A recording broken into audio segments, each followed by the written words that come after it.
Rudy Sall pour le groupe UDI à la parole. Monsieur le Président, Madame le rapporteur, mes chers collègues, notre commission est donc aujourd'hui saisie d'un rapport réalisé au nom de l'Office parlementaire des choix scientifiques et technologiques sur la connaissance et le partage des cultures techniques, scientifiques et industrielles. Et je tiens moi aussi à remercier et à féliciter notre collègue Maud Olivier ainsi que notre collègue sénateur Jean-Pierre Leleux. Ce travail précieux s'inscrit dans la perspective du développement d'une économie de la connaissance qui nécessite un accès le plus large possible à la science et à la technologie d'une part, et à la construction d'une relation de confiance entre les pouvoirs publics et la communauté scientifique d'autre part. Il est d'autant plus utile que le constat est véritablement alarmant. En effet, selon la dernière enquête PISA en sciences, la performance des élèves français est très moyenne, en bas comme en haut de la hiérarchie scolaire.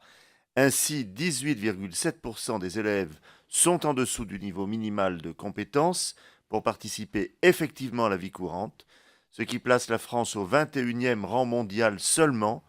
8% des élèves peuvent être considérés comme des bons ou très bons élèves, ce qui place la France au 15e rang. Je souhaite, au nom du groupe UDI, saluer la qualité du travail qui nous est aujourd'hui présenté et vous interroger plus particulièrement sur 3 points. Vous recommandez de réduire les inégalités d'accès aux savoirs scientifiques et technologiques. Vous préconisez à cet effet de prévenir les choix irréversibles d'orientation en réduisant le nombre des options en voie générale, en facilitant les changements de parcours entre les voies générales, technologiques et professionnelles, et en accordant le bénéfice d'une année supplémentaire d'études aux bacheliers de chacune des 3 voies.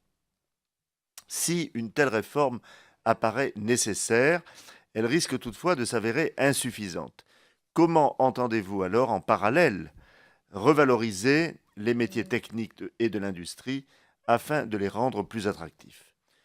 Deuxième interrogation, pour promouvoir et diffuser les cultures scientifiques, techniques et industrielles, il est nécessaire de créer davantage de connexions, de passerelles entre le monde de l'éducation, celui de la recherche et celui du développement économique et industriel.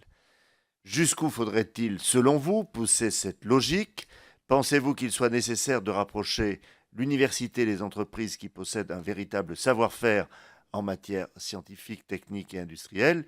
Et considérez-vous que la même démarche puisse être pertinente à tous les niveaux d'enseignement?